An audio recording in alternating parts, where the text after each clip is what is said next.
many of you know, as public servants, we're not used to often standing in the spotlight.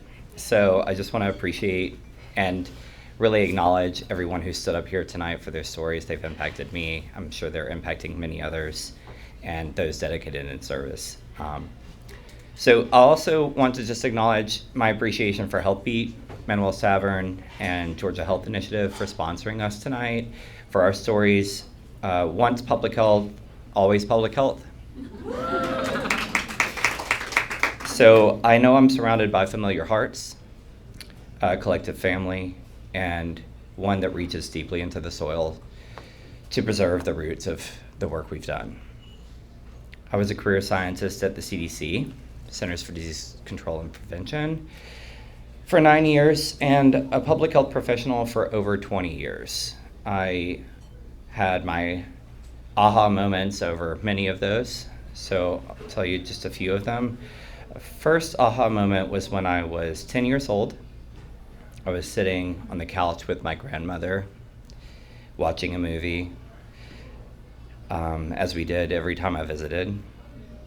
I saw helicopters, people in uniform, a lot of action. And the thing that stood out to me most, that I was curious about, was what was a BSL? I saw BSL 1, BSL 2, BSL 3, and so on. And many of you probably know that was the entry to the movie Outbreak.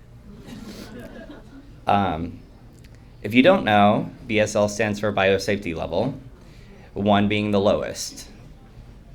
I was a curious kid, always questioning and discovering answers to the world. You can imagine how much my parents must have loved me. Some may have watched that movie and thought that they wanted to be Dustin Hoffman, the virologist investigating the entire outbreak. I always wanted to be Rene Russo. Why? We know. But because she was the one who practiced public health and science in the movie the most. My aha was learning that I didn't want to be the person who knew how government and knowledge was controlled and dispensed, but rather the person who was on the ground with the people it directed and affected. Rene Russo embodied the sacrifices and the leadership that changed the entire outcome of the film. At 10 years old, I wrote an essay, if you can even call it that, about how I wanted to be a scientist, and it propelled me on a linear track of achieving that goal. My second aha was actually becoming that scientist. I realized that I didn't actually know how much I needed to actually do the job. I was thankful for other career scientists, mentors who guided me through. If you would have told me that it would have taken me 10 years to understand the science once I infiltrated that organization and agency, and then another decade to understand how I fit into it, I don't know that I would have continued on that path. So I had another aha, that we don't have to know it all. That part of public health is constantly learning and appreciating that so much of the lessons that come to us are things that come from others. My third was learning that as a civil servant and one who dedicated their life to saving others, that I would never have given up or halted in my efforts. The job is never ending.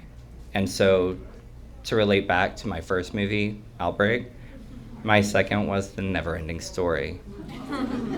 Many of us can likely relate to this, right? Who didn't want a Falcor in their life. But the impact of that movie and the scene with the horse, all tracks, is the swamp of sadness. We remember that scene because it is also the sensation of leaving your most beloved thing behind. That, in many ways, is what it feels like to be dismissed from the duty of CDC and public health.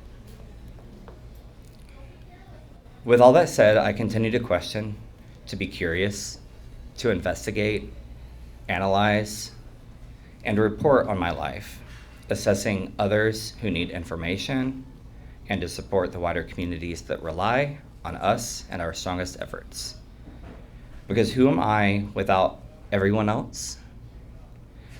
And with the sadness of our professions being attacked, we persevere. May we all belong, protect, and continue our fierce empowerment of public health in our efforts. Wherever your story lies, know that it is supported in light and love. Thank you. With solidarity, may we create healthy communities always. Thank you.